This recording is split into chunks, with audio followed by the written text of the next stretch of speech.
Pisces, Sun, Moon, and Risings. Welcome to your November 2022 horoscope.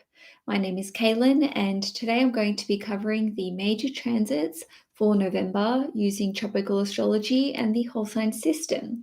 First of all, thank you for being patient. I know Pisces always get their videos last. Nevertheless, lucky last for you guys. So you can watch this horoscope if you are a Pisces rising, also known as Ascendant sign, a Pisces sun, or a Pisces moon. I recommend that you watch all three horoscopes just to give you a really good idea of what's coming through in November. Having said that, if you've only got time to watch one horoscope today, I would go with your rising sign horoscope because generally speaking, the rising sign horoscope is the most accurate overall. So let's start off by looking at Mars retrograde. Mars will be retrograde in Gemini from the end of October on the 30th or the 31st, depending where you live in the world, until the 12th of January. So that is a 10-week period. Mars will be in Gemini for 7 months altogether. So Mars first entered Gemini on the 20th of August, and it will be there until the 25th of March in 2023. Mars retrograde in your fourth house indicates that you are focused on property matters, your living circumstances, your home life, your family, your parents, your children, if they're still around, or if you have children. Regardless, this can also indicate your chosen family, flatmates, housemates, and also the fourth house is connected to our ancestry and lineage. So, with that being said, let's go through a few different ways that this can play out for you. First, I just want to say that Mars retrograde indicates that we're putting a lot of our energy and effort into something, and it requires more energy and effort than usual. So we can be hyper focused on these matters. Now, Mars rules over your second house, being Aries, and this is connected to your finances. It also rules over your ninth house, which I'm going to come to in a moment. So, for some of you, you could be looking at signing a new contract that is connected to renting a property, buying, or selling. With this being retrograde, this could be something that you've been in the works with for a while, that you've had in the works for a while, I should say. There could be some issues with an existing contract that you are trying to iron out. You could be trying to get the price lowered, given that Mars rules over the ninth house. Or if you are the one who is selling a property, you could be fighting to increase the price. So when I say fighting, I mean you could be in negotiations with someone, or you could be butting heads with your real estate agent or realtor or whatever you call it, wherever you are, about what the price should be. This can see you searching for a new lease or for a different place to live. Many Pisces individuals, but especially Pisces risings and moons, will be looking at switching up their living situation, or there will be changes within the family home. Even if you're a Pisces sun, this can apply to you as well. I'm just giving double points to Pisces moons and risings. On a different note, this can see you looking at wanting to relocate overseas, or maybe you're looking at purchasing a property overseas. There could be some complications with property or land that you own overseas, or you could be looking at returning to a country that you've lived in before. Now, you may actually be pursuing citizenship in another country, or this could be a visa. On a different level, this could be related to construction. So you may be building a new property.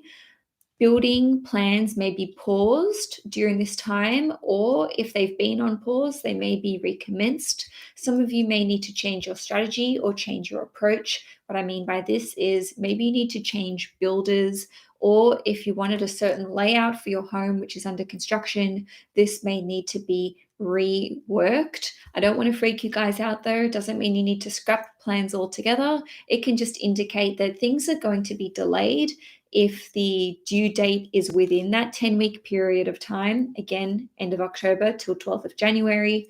So things may be complete after the 12th of January. So that could be mid to late January. However, you may be looking at waiting till after Mars leaves Gemini, which again will be the 25th of March.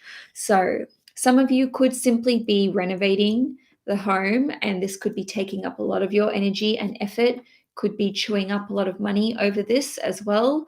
You may need to repair the repair like a fence or repair things around the home, and some of you may be trying to evict tenants if you are landlords or property owners, or you may be looking at getting new tenants coming in.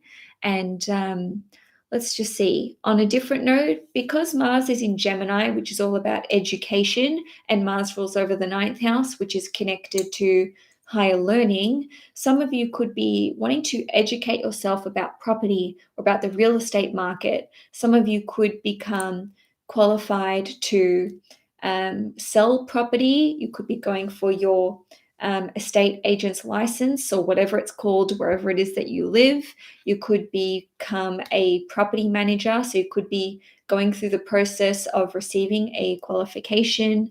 And lastly, with this, some of you may be wanting to learn about your ancestry and about your lineage. Worst case scenario with Mars retrograde in the fourth house, which is connected to family, is that you may be not agreeing with family members or flatmates. Okay, you could be butting heads. There could be some tension in the home or some discord. And this could be something where you don't necessarily need to be directly involved. It could even just be that the people that you live with are not necessarily getting on. Long story short, there could just be some kind of tension within your home, which is causing a little bit of discomfort. And also, the fourth house is connected to children and family. So, some of you may be looking at planning to start a family or to expand your family, or you may be redressing your parenting style. And on a different note, some of you could be working with a family planner, or you could be changing your approach to the timeline. So, for example, some of you may decide to put trying to have children on pause for now, and maybe you want to wait till early next year or the second quarter of next year, just as an example. Doesn't need to be that timeline though. And for some of you, if starting to have a family or expand your family was something that you had previously put on hold, you may be you may be picking this back up again, where you and your partner, or if you're doing this solo, want to start that process once more. So now let's have a look at the total lunar eclipse in Taurus. So this will take place on the 8th of November, and it will be in your third house. So we are very much in eclipse energy or eclipse season already, and this is because we've actually got an eclipse on the 25th of October in 4 days' time. So some of you, especially because Pisces are very intuitive and always picking up on the energies and the emotions of what's going on, you may feel a little bit restless. It may be harder for you to fall asleep, stay asleep. You may feel a little bit fatigued around this period of time. This could have started for you even as early as the beginning of October. And in terms of when it's at its peak, it's really between the 25th of October and the 8th of November, which is the date of the two eclipses. So things will start to calm down after the 8th of November. But if you've just been feeling like the energies are weird and people are acting kind of strange, and maybe you feel like change is afoot, you're quite right. You're just picking up on energy, eclipse energy. So congratulations if your spidey senses are tingling, you're spot on. With this total eclipse occurring in Taurus in your third house at 15 degrees and 59 minutes, the fact that it's a total eclipse rather than a partial lunar eclipse tells us that This eclipse is more intense than a normal eclipse, and we actually had a partial full moon eclipse in Taurus. So, similar conditions back in November last year in 2021. So, there may be similar themes that are cropping up for you around now, although it could be a different situation, even if you're noticing some similarities. The third house is connected to education, short courses, qualifications, tests, exams, co-workers, friends, siblings, relatives, how you think, and communications. It rules a bunch of other stuff as well, but basically this eclipse in the third house tells us that something is reaching a conclusion, or it is reaching its peak, it's coming to a close, or we're getting to the pointy end of things. So some of you may be completing a course. So, this could be any kind of educational course. Maybe you are looking at receiving a qualification or a diploma or some kind of certification. Because this eclipse is almost exactly conjunct Uranus, there's something here where it's like you're going out with a bang. So, maybe the test is brought forward, or there's a bit of a curveball there. Maybe you are completing this project early. Maybe you are transferring to a different course. You could actually just quit. Doesn't mean that you're necessarily finishing this course or this program or receiving this qualification. Not saying that you guys are failing. It's just like, hey, you might just be like, I don't need this. I don't need this stress in my life. I don't want to take the test. On a different note, though, this could see you finding something out about a coworker, a friend, or maybe even a sibling or a relative. And I'm saying this because while we've got the full moon eclipse in Taurus, we've also got the sun in Scorpio, and the sun is actually conjunct Mercury, which is information, and it's also conjunct Venus. And this whole eclipse is being T-squared by Saturn. So there could be something unpredictable that comes to light. So information, which is the third house, about someone that you know, doesn't necessarily need to be a friend or a coworker or a family member. It could just be someone who is like an acquaintance of yours or like a friend of a friend. Even if it's not about a person, it could be information that is very important to you one way or another.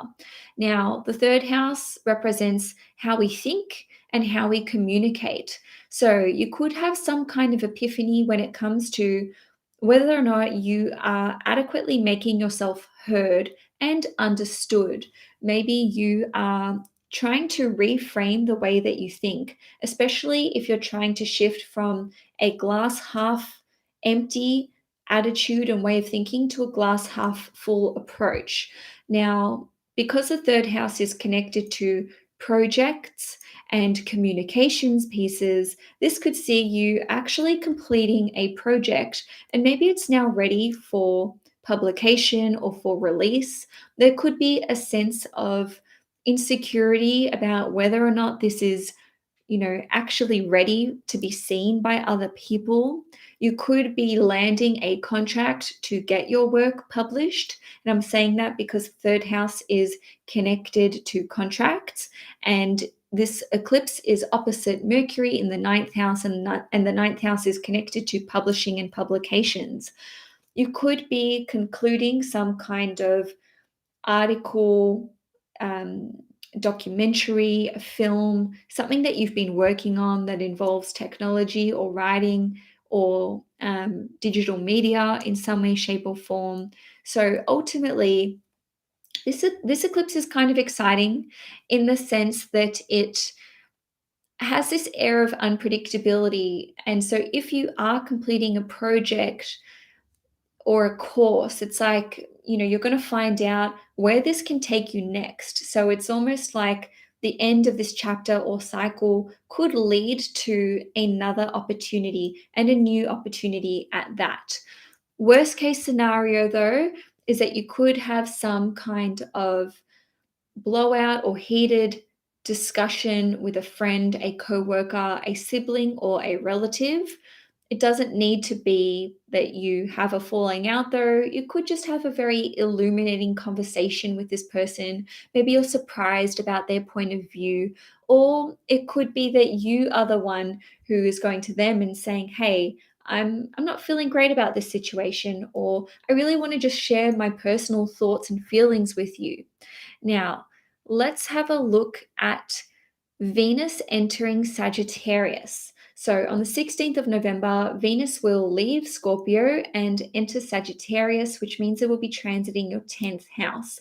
Wherever Venus goes, whatever house it is transiting, this is where the matters of that house can go well and be more pleasant and we can enjoy them. So Venus being in your 10th house is favorable to you in the sense that it enhances public image. Okay, if you're putting yourself out there, it doesn't matter if this is to, get noticed in a romantic sense or to do with work or to do with, even content that you're putting out, even photos on Facebook, it doesn't need to always be like a life changing event.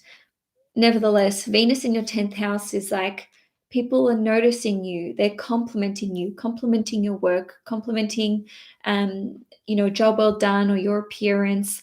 You can come off as charming and generous and diplomatic, especially in the workplace and especially to your boss or to anyone who's in a position of authority. This can see you coming off as more attractive and more appealing. So let me just say that if you do need to put yourself out there, if you want to make a splash, a gentle splash, and get noticed and make a positive first impression, now 16th of November till the 10th of December could be a good time for you to do so. So if you are looking at releasing something on social media or to do with technology, or even if this is just a project, documentary, a communications piece with Venus ruling the third house, this could be a good time for you to do that. And you could receive recognition for the work that you've done.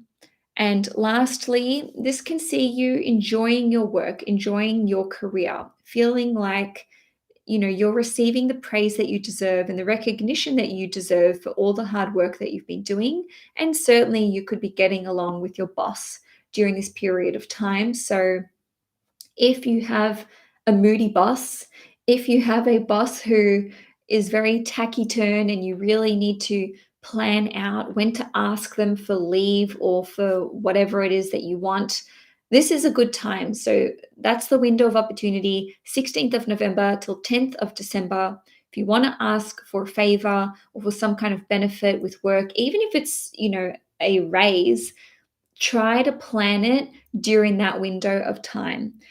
I know you guys know best because you're Pisceans and you can read people really well. So on the 19th of November, Mars will be retrograde in Gemini in your fourth house. And it will be squaring Neptune in Pisces in your first house at 22 degrees. So if I can say anything, this would be the spanner in the works that, I'd be avoiding making important decisions on this day, plus or minus a couple of days, if it pertains to your family, property decisions, and, anything to do with your private life. Of course, this is a general reading, so please take what I'm saying and apply it to your own situation as you see fit. If you need to make important decisions with family that are time sensitive or property, you do what you need to do. So let's talk about family first. Because this is a square aspect, this indicates to me that, there could be some family drama going on or drama um, in your household, even if you don't live with family, even if you've got a bunch of flatmates. So try not to get sucked in because they will try to suck you in. And that is because of the square to Neptune, which is one of your ruling planets, and it's in your first house. So, even if someone's not dragging you over to tell you the whole story, you may just, feel emotionally compelled to involve yourself But because of the square to Neptune, there's like a fog surrounding the situation. And Mars is in Gemini, and Gemini is information. So with the retrograde as well, it's sort of like you may not have all of the information, so you may want to avoid overreacting to any situation that may crop up, and maybe avoid making any overt claims or statements about the action that you're going to take, especially because this information may not be sound. So you could feel a little emotionally drained around this time, even if there's no family drama, no household drama, because Neptune is in your first house and it's square to Mars. This can see you just experiencing sort of like lowered levels of vitality on the 19th of November, plus or minus a couple of days. And you may just feel like, emotionally speaking, you don't have a lot to give right now, so keep it for you. Just recuperate, regenerate. Some of you may decide to take a mental health day around that time, or just use your annual leave or sick leave, not necessarily because you're sick, but just because you're like, it feels like a stay-at-home day today.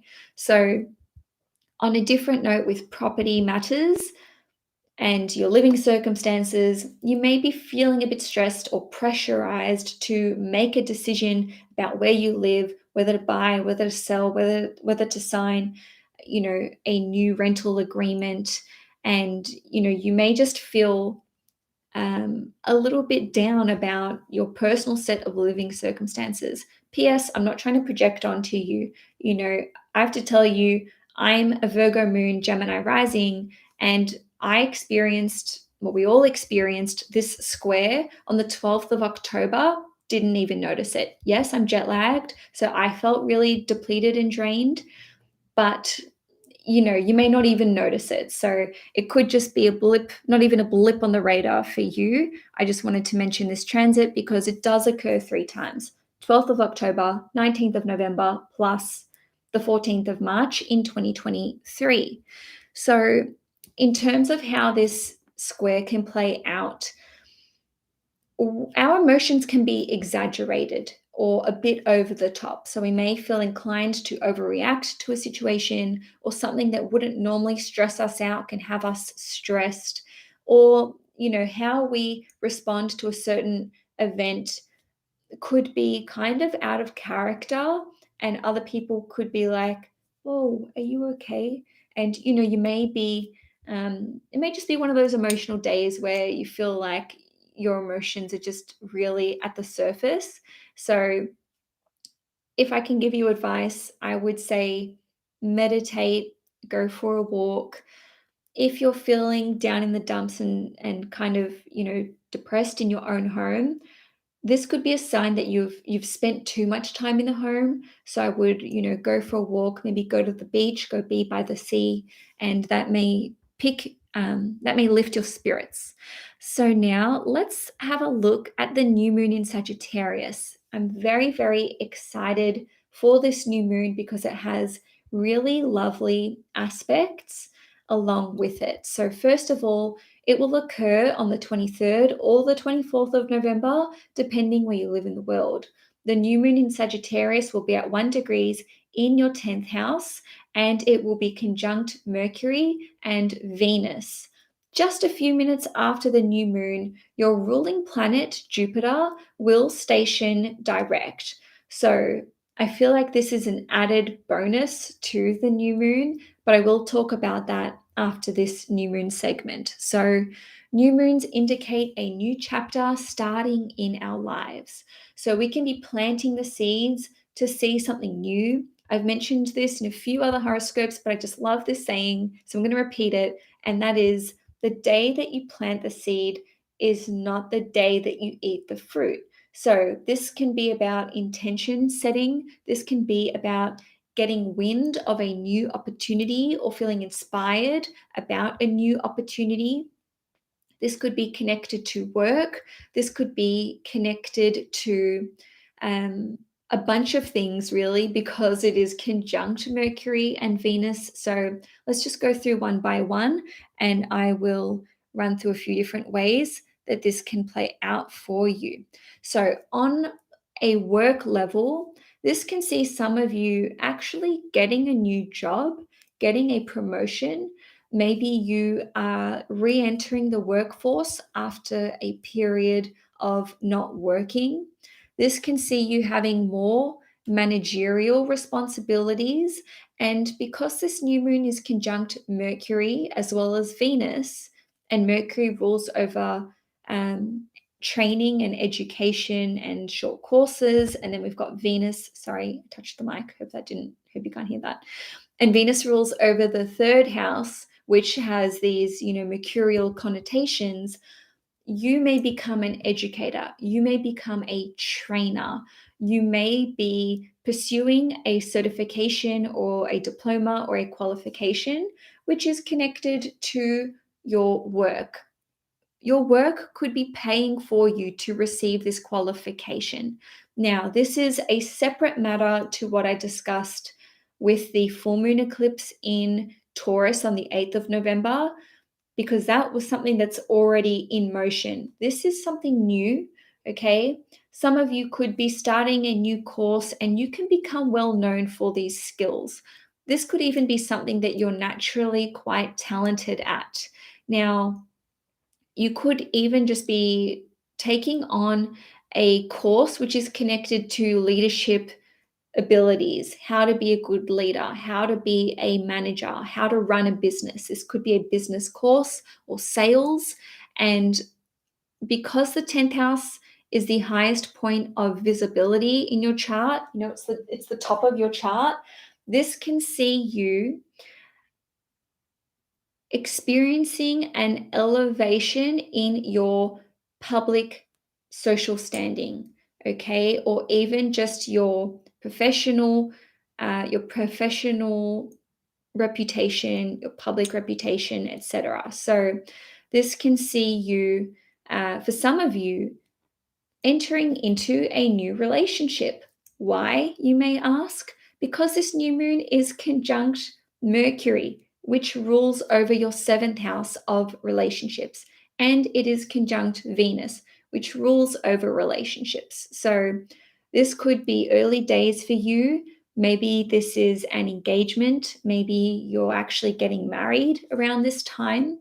And for some of you, this could be a change in your property circumstances. Now, the reason why that would be is because of the conjunction to Mercury. The new moon is conjunct Mercury. Mercury rules over your 4th house, which represents your property and living circumstances. So you could become a property owner, you could become a landlord, or this could just be buying a property, or your place of residence could be changing. Okay, you could now be living in a different town, a different country as well, because Sagittarius represents foreign countries. Some of you may actually apply for citizenship or permanent residency in another country or a visa. And even though I mentioned this with the Mars retrograde transit, the Mars retrograde is something that's already in motion. If it's not, it could be coming through as a new start or new intentions that you are setting, that you want to live abroad or buy property abroad or get citizenship or PR or a visa in a foreign country. And that's coming through with this new moon eclipse, which is, sorry, not new moon eclipse, just a regular new moon, good old new moon with lovely transits attached. So that, once again, will be on the 23rd or the 24th of November. And in terms of new moon energy, it's with us for a week or 2 weeks, plus or minus, before or after the date, I should say.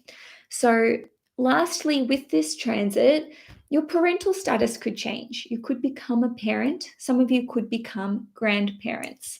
Now, on the 23rd or the 24th of November, again, just a few minutes after the new moon in Sagittarius, your ruling planet Jupiter will be stationing direct in Pisces in your 1st house at 28 degrees. This will officially be the last 4 weeks of Jupiter being in Pisces, being in your 1st house for another 12-ish years. So Jupiter's been retrograde for the last 5 months. That happens every year. It's nothing to, nothing to be concerned about. But essentially, when Jupiter goes direct again, as Pisceans ruled by Jupiter, you can feel more confident. Travel opportunities can crop up, and if for some of you this could be like, okay, now you can travel again, or your travel plans can move forward. Some of you may be feeling more motivated and inspired post 23rd of November. This can see you having an increase in your energy levels. This can see you having a positive turn for the better with respect to your health. Maybe you feel like you have healed from something, whether this is emotional, or you can have a physical improvement or experience healing in your physical health. And certainly you can have more optimism and reconnect to your faith and to your belief systems, whether these are religious or spiritual or otherwise. And some of you may even find that you receive clarity on an ethical decision that you need to make or a moral dilemma that you've been experiencing. And so, Pisces, that's all I have for you for November 2022. If you enjoyed this horoscope, please give the video a thumbs up. If you'd like to see more content on this channel, please hit the subscribe button. My 2023 yearly horoscopes are underway. I finished filming, but I'm still in the editing process. So these will be available for sale by the time I go live with my November horoscopes. So enjoy your month ahead, Pisces, and I will see you guys in December.